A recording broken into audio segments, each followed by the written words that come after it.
What's going on? Welcome to another live edition of Real Fans Real Talk. We got a whole lot of sports to get into. Big week. Baseball season is here. Baseball been good to me this year. I see myself and my compadre. We are in war mode to start this baseball season off. Of course, he's repping his Mets, and I'm repping my Yankees. So let me just introduce the man, the myth, the legend in two games. My brother Eric Sanchez. What's going on, man? What's really good? You already know when it's repping time. We bring out the colors. The season started. I'm not excited about how the season has started for us, but I'm hoping to maybe bring some positive energy to the situation that's taking place out in Flushing right now. But we got so much to get into, man. The tournament is in full effect. Trip, I text you Saturday during the games. I don't think I've ever been this invested in the women's game as I've been over this past weekend, and so looking forward to tonight's games as well.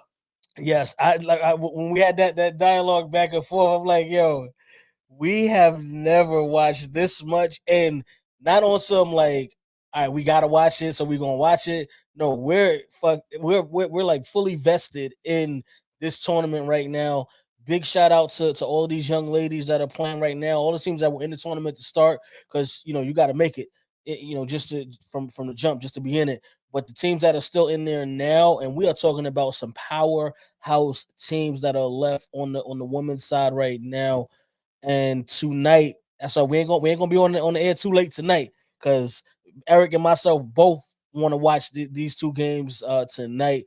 You have the powerhouses going at it. You got the rematch of the national championship game last year, LSU versus Iowa. Caitlin Clark having another one of those seasons. Big shout out to Florget, for what she just did this in this last game.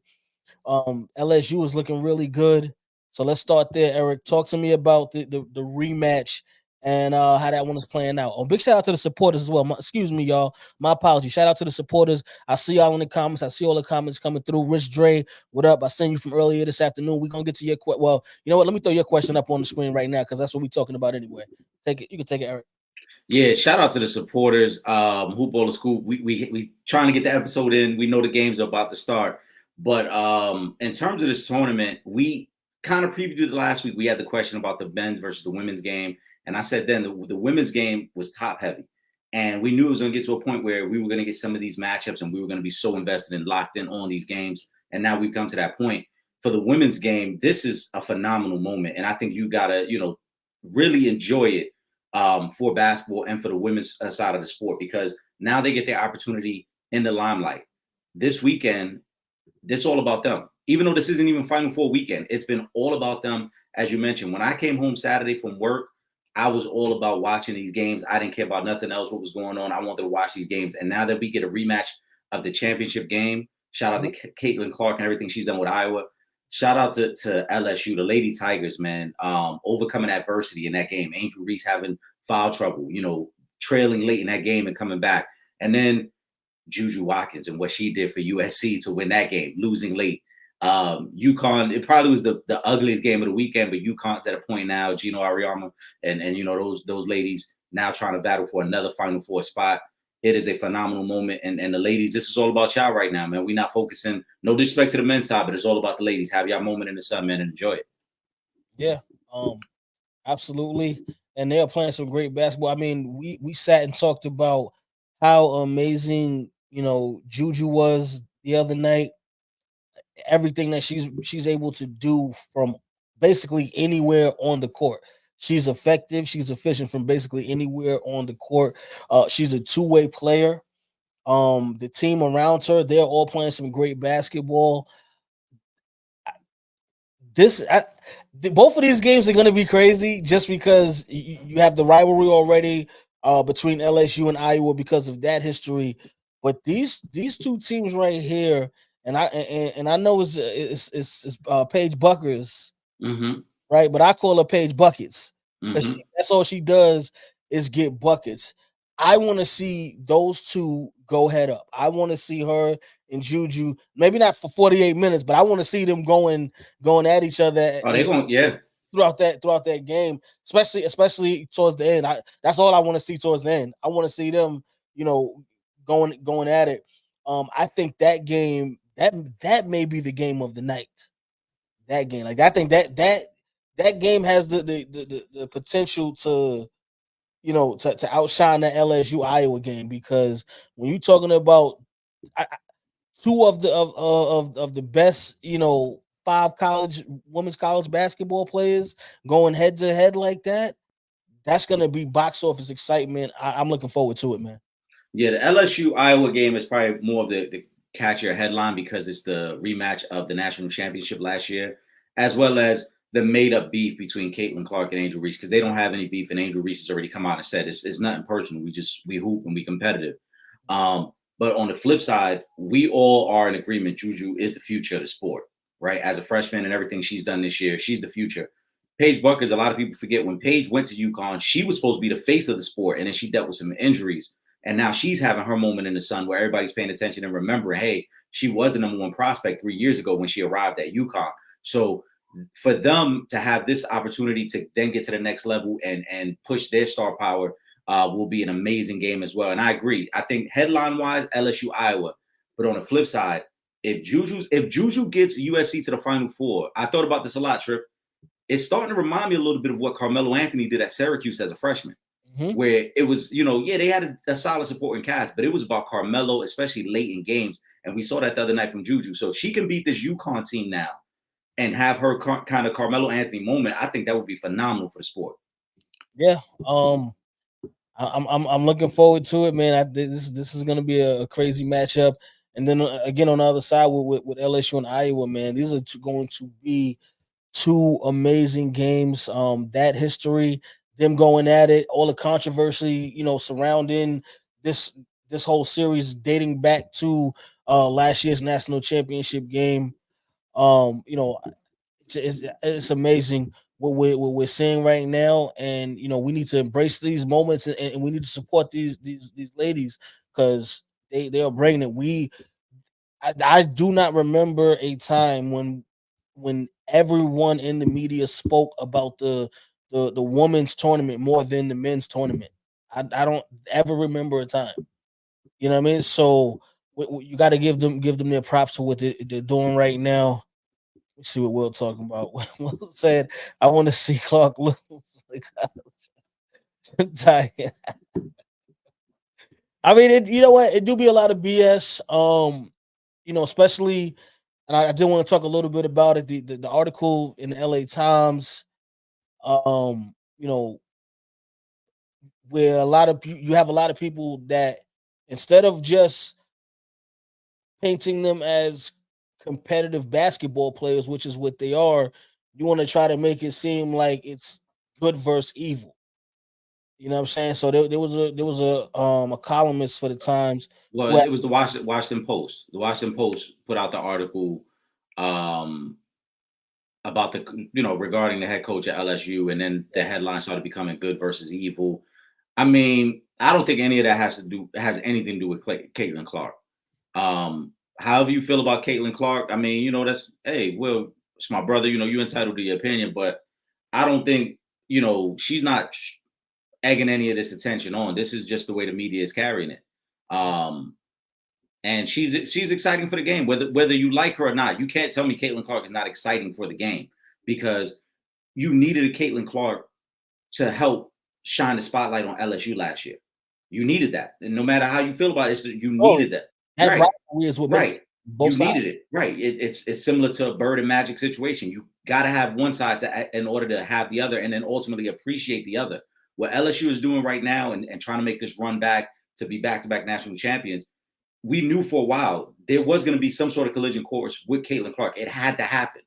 So I think that it's great for the sport. I think no matter who wins tonight, it's a great opportunity for the sport. If LSU wins, obviously you're going back to the Final Four as defending champs. If Caitlin Clark goes, I think this further enhances her greatness and her overall stance within the women's game. As we've talked about before, shout out to Hoop Baller Scoop. To me, Caitlin Clark is one of the greatest college players of all time. And if she can drag that team to another Final Four, I don't know how we can deny her greatness any longer. She's already that. She's already one of the greatest women's college basketball, but not even women, excuse me. One of the greatest college basketball players. All-time leading scorer. Right? So you got to give her props. Now, we spoke, we've been speaking the past couple of weeks about Caitlin Clark's legacy. If she gets to the national championship game and wins, and where does she rank now? We got to talk about LSU's legacy, Angel Reese and Flau'jae and the rest of those young ladies. What does a second national championship do for their legacy? It puts them amongst the all-time greats as well. I think they're already in that scenario because we're going to look at this run as one of the truly great runs of all time. Yes. Um, Winning the national championship obviously was amazing for them, but people forget last year, I believe it was in the Elite Eight game, they was down 14 points in the third quarter and had to come back and win that game against West Virginia last year. So they've had their moments of adversity to then become champions and then now defend the title the right way. And with all the backlash they received throughout the year, were they focused enough? Angel Reese spending some time away from the team. People questioning whether Flau'jae was really committed to basketball because she was also doing music. They showing you when it was time to hoop, they was ready to hoop. So I think they ultimately are in the conversation as one of the greatest college basketball teams of all time. And if we want to keep it, women are there in the conversation. I think men, they'll be there as well. Because if you're back-to-back champs, I don't know how you could deny that type of greatness. Yeah, yeah, you can't back-to-back national championships in college. Mm-hmm. Right. You can't. Like that's historic. You know what I'm saying? Like winning back-to-back championships is not an easy task. So if you're able to get back to the national championship game and win, you're definitely etched in the history books. Rich Dre says, "Who will be the star of stars tonight in the games?" I hope Juju Watkins. I I think we're gonna see the big four going at each other tonight, and we're gonna say this was one of the best nights in college basketball history because you're gonna see Juju and Paige buckets, like I'm calling her now, Paige buckets going back and forth in one game, and then you get the rematch with Angel Reese and Caitlin Clark going back and forth in the other game. I think all four of them are gonna have big nights, and we are going to we all gonna win because it's just gonna be that great of a night of college basketball. I agree with Rich Ray. I think Juju comes out of this as the biggest star because no matter how this plays out, it sets the stage for next year. Yes. We know Caitlin Clark will not be on a college level next year. It's a very real possibility that LSU's team looks completely different next year. Paige is a little older, so I think Paige will be on the scene, but Paige doesn't have the star power of Juju. So I think if Juju just plays well tonight, whether they win or lose, it sets the stage for us now to get so excited about her next year and kind of feel like, well, maybe she's the next star to carry the torch for the next 2 or 3 years and have her moment in the sun next year. So Juju to me comes out of this as the biggest star. Yeah, and again, one of the four, Caitlin Clark is not going to be here next year, so she's That's a already. fact. So you know what I'm saying. So moving forward, yeah, Juju definitely, her resume becomes that much bigger. With the win tonight and getting, moving forward and with a championship. Oh my goodness, what that would do for her. The NIL deals that she about to start getting. After winning a national championship. Pooh, shout out to Pooh. What's going on, Pooh? Pooh says Angel Reese is a great player, but even with 2 titles, she isn't no all-time great player, and that's no shade to her. Um, I mean, when we say all-time great, like what are we saying? Is she top 30 all time? Is she top because in the NBA we got a top 75 list, right? So when you're saying all-time greatest, where as many college basketball players as there have been and will be all time, you know what I'm saying? Like if you have her anywhere, I would say then let's go based by the NBA. If you got her anywhere in the top 75, then she is an all-time great. Yeah, I mean, I do understand that sentiment. I don't know if she's top 25. I don't know if she's top 50, top 75. I think that's a very tough list to put together in the moment. We would have to really sit here and like break down who we have in each tier of that list. But in terms of her impact, like when I say great play, I look at the totality of the resume and everything you've done there. It'll be very tough to argue her greatness and talk about this current run LSU is on without Angel Reese. She's probably not the best player. I think Flau'jae is the best player, but Angel Reese is the face of that team. And similar to, I love comparisons, Trip. Maybe this is similar to like when Joakim Noah was the face of Florida when they went back-to-back championships. And maybe even though he probably wasn't the best player on that team, Mhm. He was the face and the heartbeat of that team. Yeah. So it might be the same thing with Angel Reese. She's probably not the best player on the team, but when you think LSU Lady Tigers, you definitely think of Angel Reese first. Yeah, absolutely. She's the face of the school, right now. So yeah, I think she's top 52. I don't know where, but again, here's the thing, because even if you feel like she's not the best player, is she the second best player? You know what I'm saying? Like I don't think it's gonna be any farther back than that. But what we do know is she led the way during the tournament last year.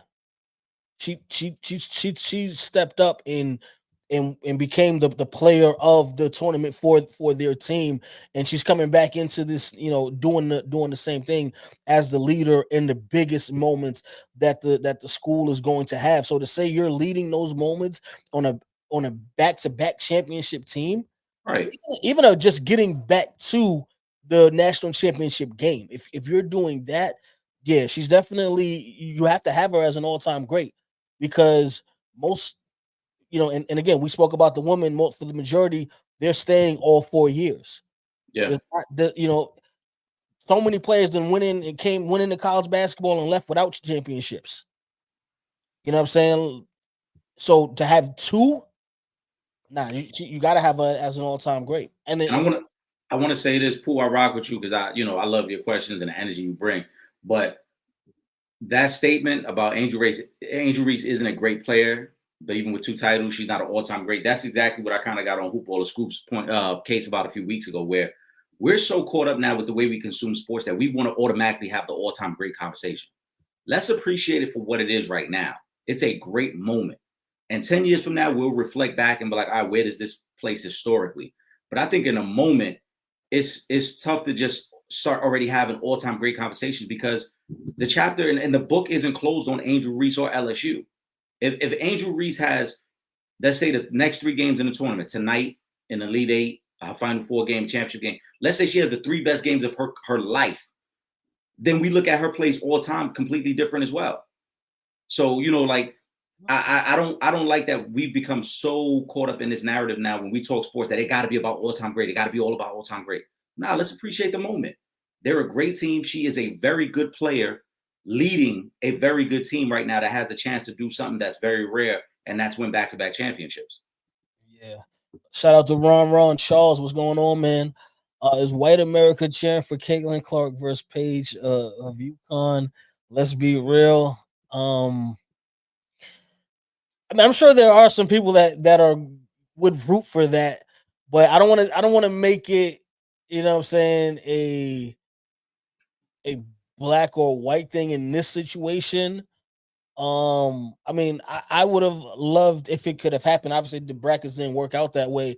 I would have loved, just because I'm a person that loves storylines, I would have loved to see Iowa and LSU meet back up in the national championship game, just because of the story. So I know there's fans, and then for the culture, yeah, I might want to see like Juju versus, what I'm saying, Angel Reese in the championship game too. Yeah, of course, for the culture. So I don't want to, go that direction with it, because I'm sure there's fans that want to see so many different variations of championship games. So I don't want to, say it like that. I'm just going to, enjoy these moments while we're having them.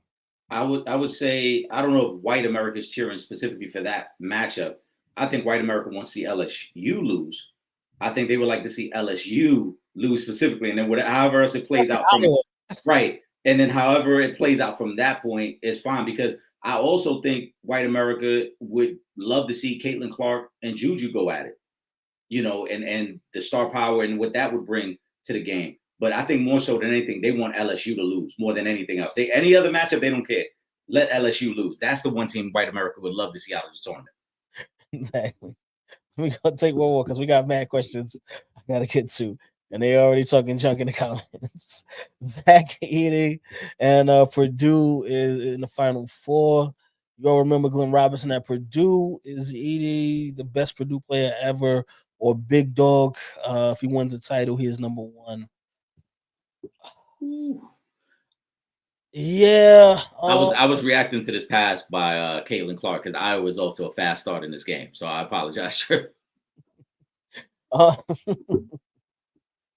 right, we definitely got to get through all of these questions. Yeah, I would say this. I think Big Dog was more skilled, but Zach Edey leading Purdue to their first Final Four in over, I think it's almost 40 years, has to probably get the title of number one because Big Dog never did that. But Big Dog was more skilled than Zach Edey. Zach Edey is a traditional big man, back to the basket. Big Dog could do everything at 6'9". Yeah. So you know what happens for me is I there's a the women playing so well this season and what they've been doing this season, it like has me watching them more, and it has the rest of the world talking about the women's side more. Like usually we hear we're already hearing about the top, like, couple of guys in the draft. We're hearing a lot about them, right? From even earlier than the tournament. We're hearing that. Honestly, Eric, we haven't been hearing that about the top, players that's about to get drafted. We have the talk has not really been about that. You know what I'm saying? So to say he's number one, if they make it, if they win, yeah, I'll say that. But I think you have to do more because you know there was a lot of talk about Glenn Robinson coming out of college. You know what I'm Oh saying? yeah, Now I know again the women are taking a lot of the attention away from the men, but you can't deny greatness when if there was players as dominant and as legendary as what we're seeing right now on the women's side, we would be talking about it, and we haven't been doing that. So you know what I'm saying? Like I think for me, he got to win it for me to be like, I'll put him ahead of Big Dog. yeah. That's what I'm saying. Like the fact that he's making history in terms of getting Purdue to a Final Four is going to elevate him above Big Dog. Um, and then recency bias as well. Like when you watch the type of performance he had yesterday, it's tough to even compare Big Dog to him because Big Dog doesn't have that type of performance in his resume. Like tournament wise, with the Final Four on the line, with all the pressure that Tennessee was putting on, and then he just literally takes over late in that game. Zach Edey's is got to be the guy. Yeah. All right. Well, listen. I wish him the best. Obviously, I know the Blue Devils is out of it. So we took a bad loss to NC State. So listen, if he Just a falls, quick update, Trip. Iowa is off to a fast start. They have 17-9, and they yeah. are killing LSU with the backdoor cuts right now. Mm-hmm. Y'all better slow this thing down a little bit. Yeah, all the off ball movement. Caitlin Clark just hit a 3-2 right before the timeout. But the off ball movement and the backdoor cuts right now. LSU is they if this was a fight, they would have got stunned in round one. They would have caught a couple shots. Yeah. Yep, and you're right, Pooh. People definitely been posting their comments early tonight. They know what's going on. Everybody knows what's going on. So we're gonna get through these comments and then we're gonna get to this game. All right. Right. See, and then look, I'm not even gonna put Mike's shout out to Mike Merrill, but I'm not even gonna put your comment up because if I put your comment up and read it, then y'all gonna say it's us doing it again. Like No, we're not. Listen, no. Hold on. We talked about this, people. We're not addressing you know who from you know what team. We're not doing that because y'all keep baiting us into this, and then y'all get mad at us because then the questions start flowing in about this particular individual and this particular team. He had a great shooting night yesterday, Trip. We're gonna leave it at that. That's not even on. It wasn't on the rundown. It never was even discussed to be on the rundown. Let's just leave it right there. Don't let them bait you into this, Trip, because I see they're trying to bait you. Don't no, do because it. they know what happened, but we're not doing it. Shout out to Mike. No, man. Ice Cube offers Caitlin Clark $5 million for 10 games in the Big Three. She definitely not doing it, but would you do it? Hell to the mother effing Yale. You crazy? You want to pay me $5 million to play 10 games in the Big Three, and I probably won't make $5 million if I play 5 years in the WNBA. No disrespect to the WNBA, but the salaries, as far as we're just talking about being paid to play basketball, you're not gonna make that kind of money, and you have the opportunity to make $5 million to play 10 games in the Big Three. What? I will take that in a heartbeat. I'm putting that $5 million in the bank, and then I'm gonna go to the WNBA and I'm gonna bust y'all ass still. Nah, I wouldn't do it. She's too important to the women's game. she's too good of a player, I think, to become like this circus act, because that's what it would be with the big three. You would have Caitlin Clark, who's the most popular player to come out of the women's college basketball in easily probably like the last 15 years, 20 years. And then you would have her playing against retired NBA players. Then I'll be like, then listen, Ice Cube trying to give me $5 million for 10 games. Y'all match that five.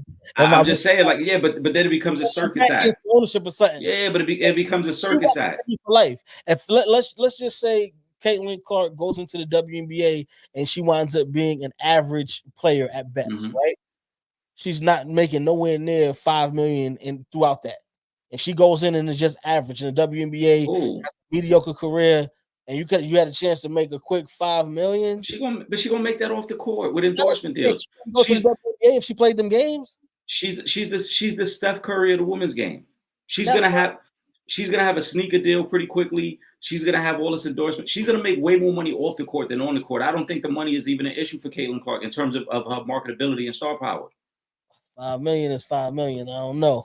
I get it, but then you a circus act, bro. And then you out. Then let me ask you a question. So let's say she goes for 10 games, right? She playing up against retired NBA players. If you struggle against retired NBA players, then now nobody's interested in what you do in the WNBA now, because you become a joke. Listen, I done heard stories about some of these WNBA players that have been beating a few NBA players. I ain't gonna put nobody out there right now, but you know what I'm saying. Like, I definitely heard a few stories about some people that teaspoon, knocked off of the court. Like, so I don't know. We gonna see. But let me go to shout out to Kyrie Thompson. Can anyone beat UConn? They running through their teams. I don't think no team is unbeatable, but if they play they A game, no one beating them. UConn blue blood. They got a lot of titles in a short time. I'm assuming you're referring to the UConn men's team. Mm-hmm. They can win it all. They definitely overall team. I think they have the best overall team. I think they're playing great basketball right now. So yeah, I could definitely see them running the table. As far as the blue blood thing, I mean, are you saying like they're like, when you say blue blood, what do you mean by blue blood? You're talking the upper echelon. You're talking about the Dukes. You're talking about the Kentuckys, the Kansases. The elite level. Yeah, I would say over the last, like, I'll say, I guess 10 to 15 years, they've leveled up into that upper echelon. Yeah, absolutely. They got more titles than most schools. You know what I'm saying? Yeah, I mean, in that run, they got to be considered. They got to be considered a blue blood, because if we consider Kentucky a blue blood, and Kentucky's got one championship in the last 10 years, in Kentucky, most of their history is an older history. Yeah. UConn, absolutely. What Coach Calhoun did there, dating back to the Rip Hamilton days, and then as you progress through that, Kimball Walker, some other guys I'm forgetting, I'm leaving out right now, but they without a doubt are a blue blood, and they're on the cusp of going back to back. And to the first part of the question, Kyrie, I agree. Only UConn can beat them. If UConn is playing their B game, not even their A game, they're playing their B game, I don't think anybody could beat them. There's just too much interior size, pause. They're just too talented, too much depth on that team for anybody to hang with. Yeah, shout out to Kyrie. We should not talk any. Listen, we talking college basketball right now. We getting through these questions, man. We'll definitely get through these questions. Let me see. First of all, shout out to my guy Will Gordon, man. What it do, baby? Well, I want to respond to Will's last comment right there too, because he said, "How would she be a circus act?" Well, let me ask you a question, Will. Are we asking any of the men that would be in the upcoming draft to go play in the Big Three? Money aside, we're not talking about money. We're just talking about playing in the Big Three. We would not ask them to play in the Big Three. Why? Because we would say the same thing that I just said a minute ago. Why would a incoming prospect be playing against former pros? Well, I will say this though: the best player playing in college basketball right now, let's say, because if we're saying Caitlin Clark is the number 1 draft pick, he's getting a contract that's far more significant. Correct. That's comparable. That's more comparable to the $5 million that Caitlin Clark will be getting. Correct. But that's why I started off by saying, put the money aside, right? I'm saying a circus act from the standpoint of how is she the number 1 pick in the draft, right? She's expected to be the number 1 pick. She's viewed as the Steph Curry of her game, but we're going to ask her to go play 3-on-3 basketball against former vets, retired NBA players, we wouldn't ask the number one pick in the NBA in the men's draft to go. But instead of perfect example, Rucker Park's offering you $20 million to go play a summer there. You should play there instead of focusing on the NBA. No way. You're expected to be the number one pick. You're supposed to play against the best players from your current generation, not go chase the money playing 3-on-3 against Katina Mobley and Joe Johnson and Tony Allen. Like, come on, Will. You don't even get excited to watch these guys play. So now we gotta force Caitlin Clark to go play Tony Allen because Tony Allen said he would lock her down defensively. She got to play in a post against Charlie Villanueva because there's more money over there. No, I want to see her in the WNBA game. But you know what though? I will say this. See, here's the thing, right? Should we put more respect on Caitlin Clark's name to say that she can go into the big three and compete with retired NBA players? And it would actually, here's the thing. If she goes over there and it's just horrible and they lock her down, she don't get no buckets, she's getting her shot punched left and right, then it's all right. Now it's gonna look bad for her. It's gonna look bad on women's basketball. But you go over there and you ball out, you know what I'm saying? Then it's like, all right, well, we may have to start looking a little bit more into these ladies and what they're doing, for the game of basketball. I mean, in a one-off, if you're saying, just do one game exhibition, yeah, all right, cool. But to ask her to play a big three season, to me, it doesn't. To me, it doesn't do anything for Caitlin Clark.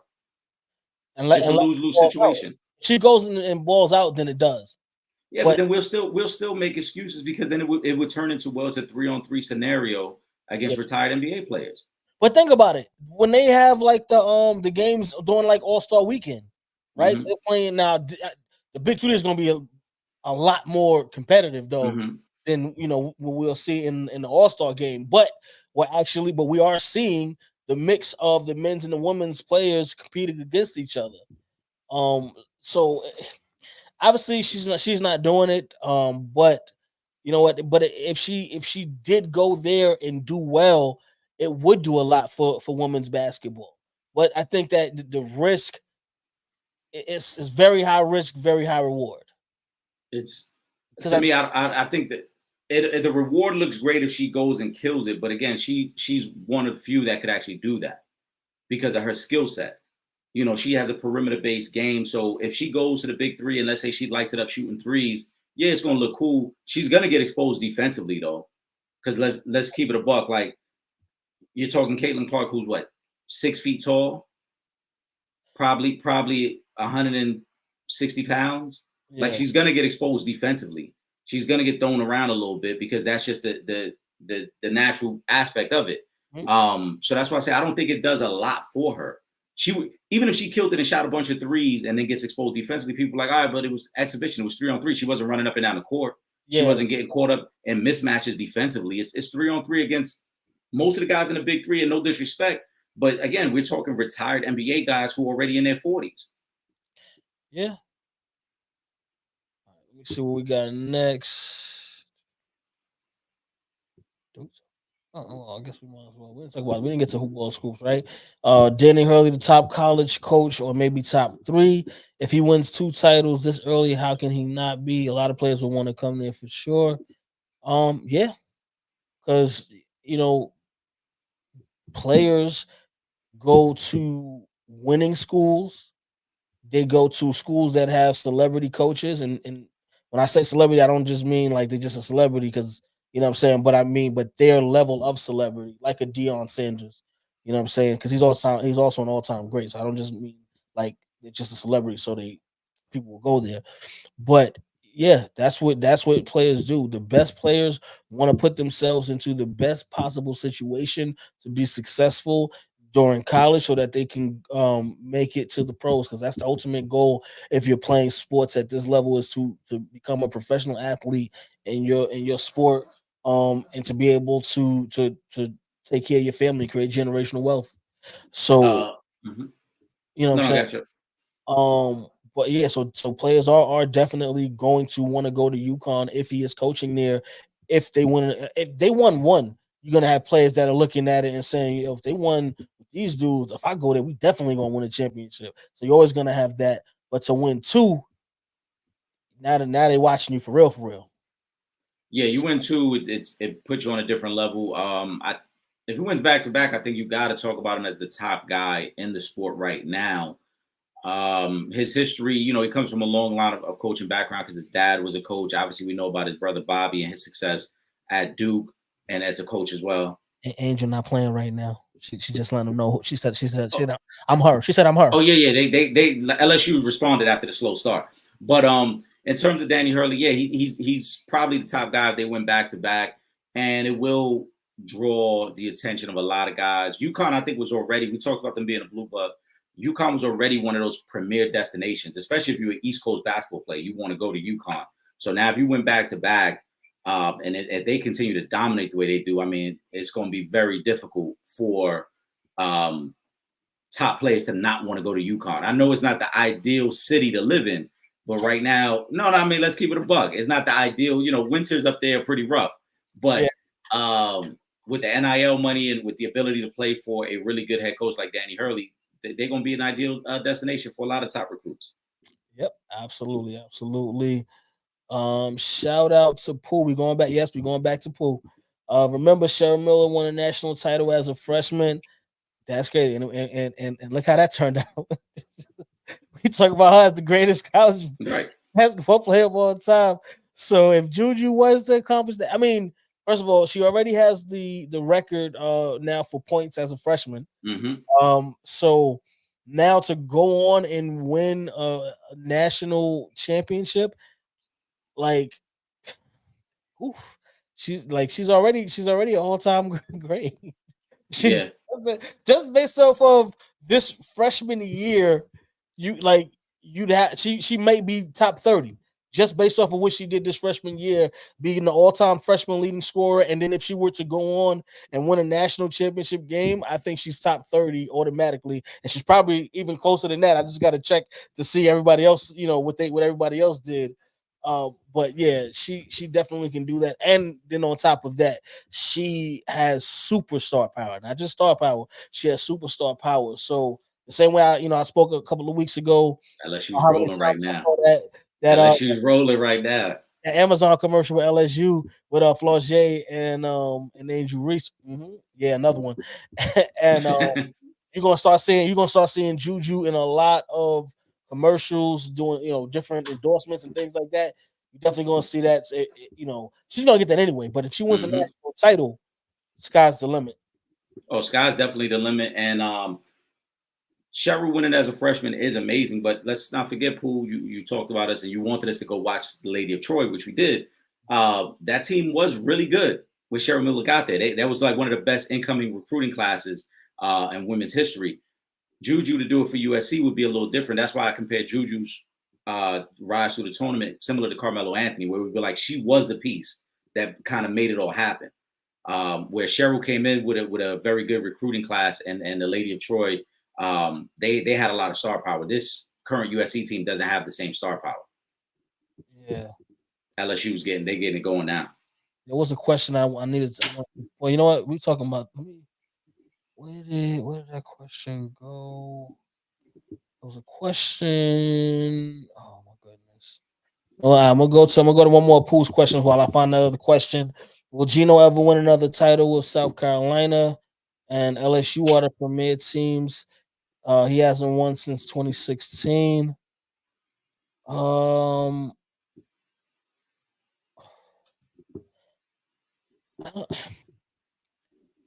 They can win. They can win this year, right?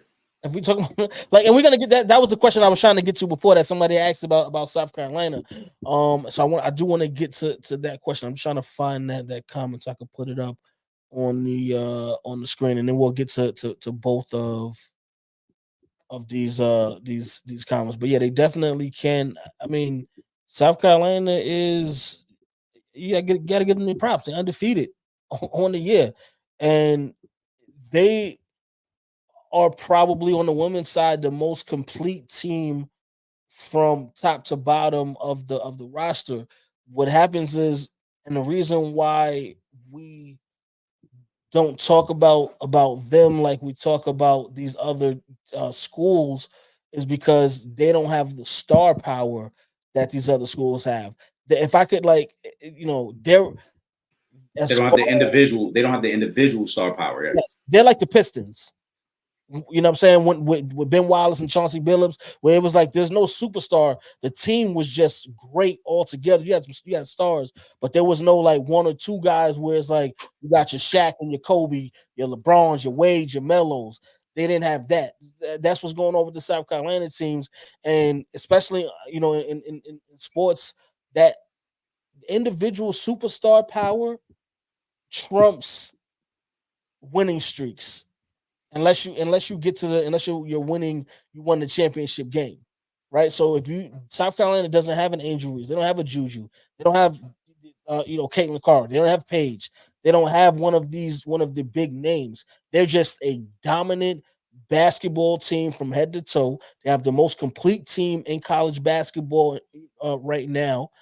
They have arguably the best coach in women's college basketball right now. And if she's not the Mhm. best, she's top three. I'm not even going to disrespect her and say she's outside of the top three coaches, but that doesn't equal up to star power, especially in the women's side of things. Remember, this is new to us.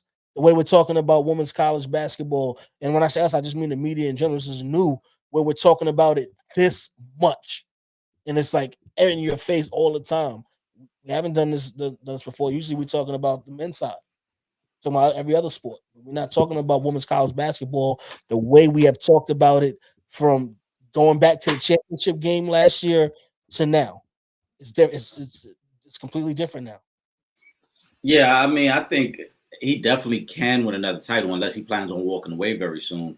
But he can because he's always going to be able to recruit. And in the women's game, unlike the men's game, you don't see one and done. You actually see players stick around for multiple seasons.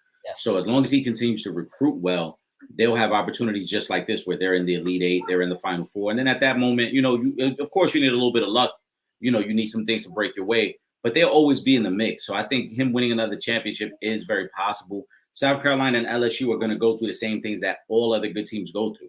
You're going to lose players, whether they graduate out, whether they go to the WNBA draft, and then you kind of got to restart again through the recruiting process. So let's not forget, before Dawn Staley did what she did in South Carolina, and before LSU has done what they've done recently, UConn was the premier blue blood of the women's sport. So they'll get their opportunity again. I think he'll still have chances to win. Yeah. And this was the comment here I was talking about. Big shout out to Hoopballer Scoop because he always checking in, making sure we doing what we supposed to be doing out here. We making sure we work it, man. So big shout out to Hoopballer Scoop. He says, "Isn't it crazy? No one talking about South Carolina who might win it all." Yes, you're absolutely right. South Carolina may have the best chance of winning the national championship game this season, but for reasons that myself and Eric just spoke about, they're not going to be the talk of the town because the star power right now in women's basketball and on the collegiate level is so powerful right now with the big four that we've been talking about this whole show. Paige buckets, what I call it now, Juju, Caitlin Clark, and Angel Reese. The big four, their star power is so huge right now; it is overshadowing what South Carolina is doing, which is some historic stuff. The way they're winning, the way they're dominating, and think about it. They beat LSU a couple Mm-hmm. of weeks ago, and it doesn't matter because we're still talking about Angel Reese, Flau'jae, and LSU. We're still talking about Iowa and Caitlin Clark. We're still talking about Juju and USC, and we're still talking about Paige and UConn.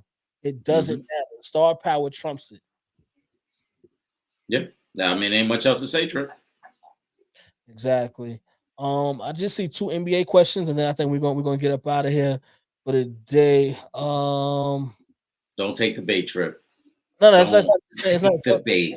No, I'm not. Listen, we're not doing it. Look, shout out to Mike Merrill. He says Luke and Kyrie are mentioned. Many didn't think they could. How much damage can they do in the playoffs? I don't see them. They're not coming out of the West. They may not make it out of the second round. I don't know. I don't. I don't know about them going on a deep playoff run. I just don't. Don't see them competing with Denver. I don't see them if they like in the first round. I don't see them compete. I think OKC beats them. Um, I think Minnesota can beat them. I don't know. I'm just not sold on Dallas making a deep run, even with as good as Kyrie and Luka are playing right now. Because guess what? Neither one of those guys plays defense. And in the playoffs, when things start to slow down and you locked in on the same team, and now you also got to play defense. I don't know if they beat one of the top teams. So I say second round. But I think they go home in the second round. Second round is very possible. Matchups mean everything, and the way the seedings are right now, they would play the Clippers in the first round, and I think they would stand a really good chance against that Clipper team because they've played them well in the playoffs before. So they also have the great equalizer because they have an MVP caliber player in Luca who could carry you for a series. Now, more than a series where it gets a little tougher, as you mentioned. Andrew Reese got hurt. Uh, um, oh yeah, I see on the sideline. It don't look like anything major. It looks like it's all right. It looks like she's getting herself together. She But punched Caitlin Clark's shot and came down on her ankle. I think that I think no, the medical staff, I see it right now. I think she's gonna be fine. But in the first round, yes, they can make a lot of noise. Beyond that, as you mentioned, they have some defensive inefficiencies that could be a problem for them. And I don't think they match up well with Denver or OKC. I think the matchup with Minnesota works for them a little bit, but those other teams, I don't think they match up too great against. So they could do some damage. And we know, Luka has a track record of playing well in the playoffs. Kyrie has had his moments in the playoffs. So I think they, first round is very possible. Beyond that, it gets a little difficult based on matchups. Yeah. Oh my goodness. All right, let me go to Mike's other comment here. Kelly Oubre told the refs bees. I get he didn't get a call, but damn, calling the refs failure be. Yeah, that's a bit much. That's a bit much. Like, come on, man. He did all that. I tell you this, anytime you think about saying some wild bill stuff to the refs, you better think about Allen Iverson. And when he was like, "Yo, like how long y'all it's gonna last?" You know what I'm saying? Because you won't get no calls after that. You know what I'm saying? It's all right. Listen, you can stand your ground. You can even have a little back and forth, but I would advise not to get disrespectful with the refs because you don't want that to have any type of effect on how the game is called moving forward. Because in the moment you might get over it, but when you see that ref again, he might not have gotten over it, and that's when Right. it's going to jam you up. So yeah, it was he was emotional. It was extreme, but I mean, I think it is what it is. I guess it's in the moment, and that's it. Just move on from it. I hope that there was at least he realized that I might have taken it too far. But other than that, it is in the moment. It is what it is, man. yeah. Let me see. Hold on. I see something just came real quick. Alexandra Starch, you're gonna help change the Wizards coaching #1 overall. Yeah, I don't even know why you read that out loud. Will, you were saying that when Tommy Shepard took over the front office. Oh my! Wizards have drafted like 8 wing players in the last 8 drafts. Wow. Well, hold up. We do got one thing in the NBA. We were talking about Kobe's parents. They did sell his championship ring and went for $927,000. Hope it helps whatever they need help with. Angel Reese is checking back in. Let's hope she's good. You know what? I did want to talk to you because I've been getting more, offense, like I feel like I'm becoming more protective of the Knicks. And I was just like, yo, I feel like the refs been like getting at them this whole season again. I'm like, yo, y'all got to give Jalen Brunson that call in that situation, man. Y'all got to give him that foul call in that situation. I don't know what else the man got to do. I mean, it's been an ongoing issue, and it happened the other night in San Antonio too. I mean, I know he had the 61. Yeah. Wemby had a phenomenal night, I think, with 40 and 20. But when you look, the Spurs took 20 more free throws than the Knicks. Like it's crazy the free throw disparity. And then last night, what you're referencing, Jalen Brunson goes to the basket, makes the layup, doesn't get a foul call, which puts the Knicks up 1 instead of possibly being up 2. Yeah. And then Shai Gilgeous, who You know, Trip, I love taking my own victory laps, and I'm going to continue to just praise myself. I told everybody before the season, Shea Gilgeous is probably the MVP of the league. Some people thought I was bugging. Shout out to Vernon Brownlee, who thought I was bugging. But Shea Gilgeous is that guy, man. SGA is that guy, man. And he made a phenomenal shot yesterday. It shouldn't have. I don't think it should have came down to that. Knicks had some opportunities to maybe distance themselves, but they didn't. But he got to get the foul call. I don't know what else Jalen Brunson got to do at this point. He's a top 5 scorer in the NBA. He's been phenomenal for the past 2 years. He's an all-star. I don't know why he can't get the calls. Y'all got to give him that respect, man. That was bad last night. And the thing that makes it worse is when you're talking about such a highly competitive game that's going back and forth, and you do that, like you gotta give him that. Like you try to, like, you're taking the game into your hands now, really, and making it about you, because you know what I mean. You got to give him that, because that game should have been tied up. Now, if OKC wins from there, I then. But you come on, man. Y'all gotta do better than that, man. I'm sorry. That's a fact. Embiid. They're talking about Embiid coming back tomorrow. Yeah. And it's possible he may come back tomorrow. Should be good for basketball. I'm looking forward to seeing that. Boxing really quick. Rolly. He got to sit down, because you went in there, you talked all that smack. And out the gate, he wobbled you. He was on spaghetti legs out the gate. I don't even know how it went to the 8th round, but you have to humble yourself a little bit more, because now this is twice now that we done seen you go down and get knocked out in the Tank fight, and then this where the ref had to stop the fight for you for your own safety. You just calm it down, bro. Get back to the drawing board, work on your craft, practice your art. Like my man. Not practice your art. Practice your art. And get back to it. But that you got to relax yourself, man. Listen, guys like Rolly are good for the sport just because they make it entertaining. But I knew it was going to be a problem. Isaac Cruz is a very good fighter. Isaac Cruz applies a lot of pressure. And for those that maybe weren't aware of Isaac Cruz's previous resume, Tank couldn't knock him out. Him and Tank went 12 rounds, and Tank never even stumbled him. Like, he kept coming forward. He a hard-headed fighter, literally. So, he's going at a matador in the ring. So, Isaac Cruz did what he was supposed to do and handled his business. For Raleigh, it's over. It's at this point, when you take those type of losses, the appeal is done. It doesn't matter how much trash talking you do. People can see that you're just not able to back it up in the ring. And that's it. He wanted he wanted so bad to fight with Ryan Garcia. He's never going to get that fight. It's no appeal. There's no reason for Ryan Garcia to ever take that fight, and there's no reason for any other big name to ever fight him. Yeah, and I'm starting to get tired of Shakur Stevenson too. Oh man, Shakur! You out here, you fighting, and listen, no disrespect to this brother, but you out here fighting. I don't even Haratunyan. Like, how do you even pronounce his name? You out here like, bro. We're supposed to be talking about the conversation between you, Tank, and Devin Haney. Mm-hmm. Okay, as the big three in that area. And the 140, yep. The 130, 135, 140, yep. Who the hell are you fighting? You just came off of having one of the shakiest performances a champion could have.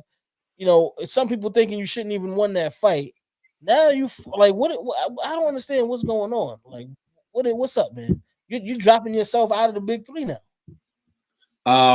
I love something that Bill Haney, Devin's dad, recently said when he was talking about this situation with Shakur, where Bill said, when we were in that position and we were the upcoming fighter, we were more than willing to negotiate as the B side of the fight and kind of take what was available to us, knowing that once we became the A side, we'd get whatever we wanted. And Shakur, for whatever reason, is negotiating all of these fights as if he's the A side, as if he is the draw. And no disrespect to boxing fans, we know who Shakur is. But if you ask a casual person, they know who Tank Davis is. Yes. They know who Devin Haney is. Those are the A sides of the fight. Those are the guys that are really selling the fight. And Shakur, I hate to use this phrase, but he might have to humble himself a little bit and just say, hey, look, I'll take what you're willing to give me for now and kind of on a show and prove deal. Because remember, when Devin Haney had to fight Kambosos, he went to Australia to fight him. Mm-hmm. And took, and was the B side and took less money and went over there to show. And when I beat you and take your belts, now you got to negotiate with me as if I'm the A side. And that's what happened. Shakur's going to have to do the same thing. Yeah, absolutely. And you better dominate this fight, man. Because even if you win this fight, your stock drops if you don't dominate. Like if you don't get this guy out of here early and make it look convincing, because you have to make up for that last fight. Now I know the rumors about the injured, maybe his hand might have been injured. I don't care about none of that right now. That is in the past. It already happened.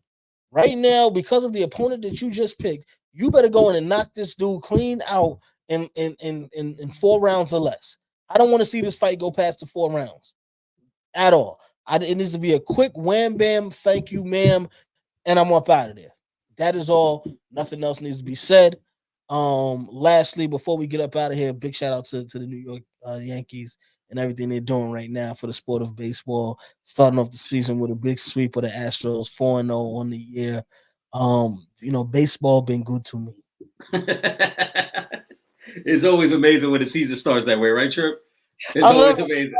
Man, I love it. And no, just like I was already hyped up, but I actually got hyped up more when I seen you had your Mets gear on to start the season off. Listen, I had already planned. We don't plan this stuff. I had already planned for to wear my Mets gear. I just didn't plan on us being 0-3. I thought we would at least have a win on the board. But I'm hoping that this becomes it's a very long season, 182 games. So, this is a drop in the bucket. But Mets got to get it right. But for the Yankees, it is a great start for them, even with their best pitcher being sidelined right now. Yeah. I'm gonna just go to Will's comment, and then we're gonna get up out of here after this one. Final thought for me, fellas: QBs will go 1 through 4 for the first time in NFL draft history, leaving Harrison Jr. for Jay Herbo at 5. Will, for your and Josh Herbert's sake, I would hope that happens. Because you guys need it, because you depleted every weapon that you had on the offensive side of the football this offseason. I don't know what the hell the GM was doing with the Chargers this offseason. So for your sake, I hope that happens. But I will say this: hey, no way in hell that Marvin Harrison Jr. should be drafted that low in this draft, because with the exception of possibly Caleb Williams. I ain't even going, because I done seen a lot of quarterbacks that we thought was going to come into the NFL and do things flop. So, you know what I'm saying? Even that one is like on there, because I think Marvin Harrison Jr. is the best player in this draft. I'm sorry. So I don't know why he would get that far back, but I do get it. Teams need quarterbacks. It's the more important of the position. But, sometimes when you got a chance to draft a generational talent versus somebody that may get us by, I'm going with the generational talent. I'm sorry. Yeah, I mean, he would be a great weapon for Jay Herbo. Don't get me wrong. I just don't think he'll still be there. We talked about this. If it wasn't last week, it was definitely the week before. Arizona at number 4 is the key. I could see quarterbacks going 1, 2, and 3, but Arizona does not need a quarterback. They're not going to draft a quarterback. Yeah. And even if they trade out of number 4, I don't think there's a quarterback good enough for the 4th pick. We know who the top 3 are going to be. It's going to be Caleb. It's going to be May. It's going to be Daniels in some order. Caleb first, and then either Daniels and May, or May and Daniels, whatever the case may be. Even if the Vikings move up to number 4, which is a tall task to ask, because I don't know if they have enough draft capital. Even if they move up to number 4, who's the quarterback you take at number 4? Because I don't think anybody's worthy. JJ McCarthy is not worthy of the number 4 pick. Michael Penix is not worthy of the number 4 pick. So the Vikings don't need to move up to number 4 to get a quarterback. And the Vikings can get a quarterback at 11 without giving up draft capital to move up to number 4. So, Bo Nix or Michael. No, Bo Nix ain't going 4. No, I'm saying yeah. was Michael Penix out of Washington, JJ McCarthy out of Michigan. Those are the next tier of quarterbacks. None of them are worthy of a number 4 pick. So for a team to trade up to take one of those guys, I think would just be a complete waste of draft capital. Honestly, I don't even see neither one of them guys. Maybe 15. Like, again, no disrespect, but if we're talking about what's available in the draft, like, because it's all right. Are we taking quarterbacks just to take quarterbacks now? You know what I mean? Because, yeah, that's what I'm saying. Like, I don't think it happens. And I mean, if we're gonna say the Vikings are gonna move up to 4, because the Vikings are at number 11, and then I think number 23, with that trade that they had with Cleveland. If the Vikings are going to move up to 4, then what's stopping the Bears from moving back up? Because the Bears are at number 9, and the Bears have a bunch of draft capital from the previous trades. The Bears could technically move up to number 4. What if the Bears move? And then, right, if the Bears could move up to number 4 and then take Marvin Harrison Jr. themselves. Yeah. They could still take Caleb at 1 and then get up to 4 and take Marvin Harrison right after that. So I think they have more flexibility than the Vikings if somebody was going to move up to 4. But I just don't think there's a quarterback good enough or worthy enough to move it up to number 4 right at this point. Listen, for all my Spades players right now, when we're talking about quarterbacks in this draft, you got one in a possible 2. Okay, that's how this thing is going to go. So anybody else after that, it's not even worth drafting that high. So if you drafting any other quarterback other than those 3 that Eric mentioned, right, within the first four spots, you wasting your draft spot because you didn't have to do that. You could have got those way back because there's so many other because now you're getting into the order of teams that don't need to draft a quarterback. So those guys are going to be there. They're taking wide receivers. They're taking offensive linemen now. I forget what's the kid's name. The tight end. There's a tight end that's really good. Rockers from Georgia. Yeah, in this draft. So they're not worried about a quarterback. So if you spend the 4th overall pick on drafting a quarterback, you are out your damn mind. Yeah, like I said, Arizona staying at 4. They're taking a receiver.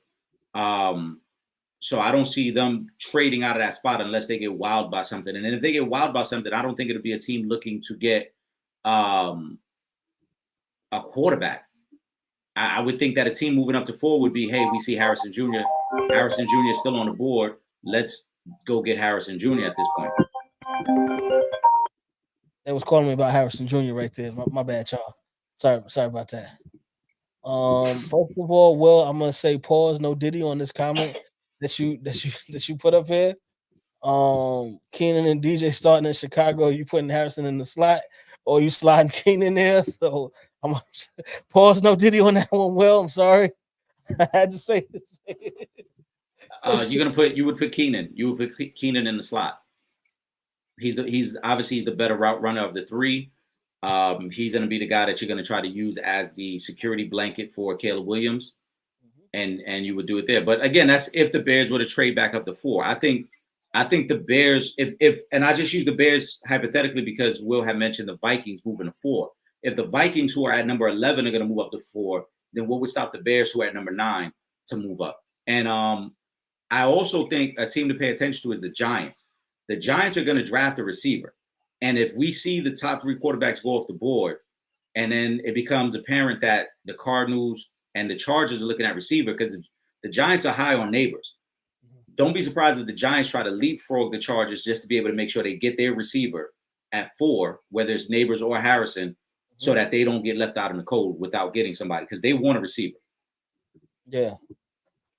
All right. Now listen, man, there you have it.